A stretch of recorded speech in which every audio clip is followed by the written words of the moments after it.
Alright folks, in the first video on this page I showed you a lot of ways to use the bitmap tile grid. You can make a standard grid, or you can make a series of rows or just columns, and you can animate each item in the grid with the same properties by using a tween max all from, because it goes to the bitmap tile grid tiles array and it applies the same tweening values to every bitmap tile in that array.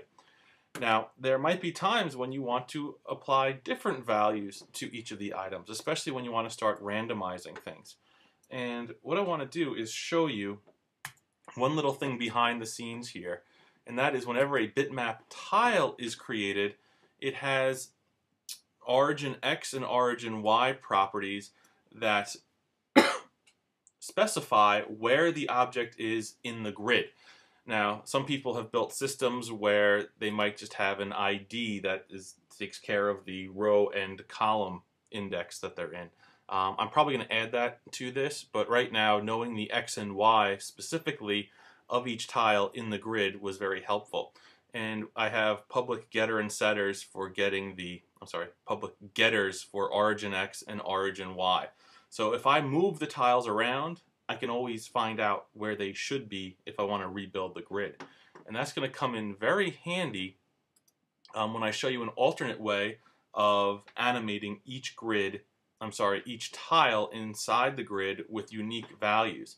And so what I'm going to do is just show you that I can loop through that tiles array of the bitmap tile grid and do whatever I want with each individual tile. And so I have a very typical for loop here where I'm going through every item in the array, and yes, you could get the length before you build the loop to speed it up, blah blah blah. But every item in the tiles array is a bitmap tile object, okay? And so inside the loop I'm just creating a temporary reference to each tile as I iterate through, and I'm giving each tile a random X and Y value. So let me just do that real quick, and you'll see now that when my grid builds, there's absolutely nothing to see. And that's because the alpha of every tile is set to 0. I told you to pay attention. So now you'll see that my grid is just all kinds of messed up. There's tiles everywhere. And let's just use some more conventional tiles, like we'll do 6 by 6. And so you'll see my tiles are everywhere.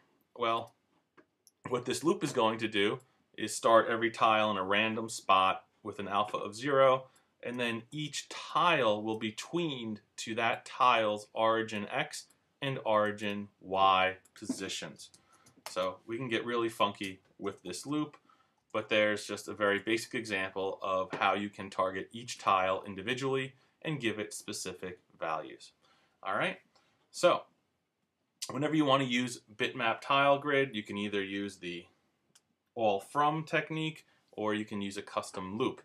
I want to point out that you will need to import my classes, and in your version that I'm giving you, it's going to be puzzle free, so that won't be in there. But as long as you have access to bitmap tile grid and bitmap tile, you can instantiate a new bitmap tile grid with just very little information, and then it's up to you to choose how you want to apply the animations to each tile. I will give you files that are examples of both techniques. So take it, enjoy, have fun, and if you build some crazy effect, please don't hesitate to let me know.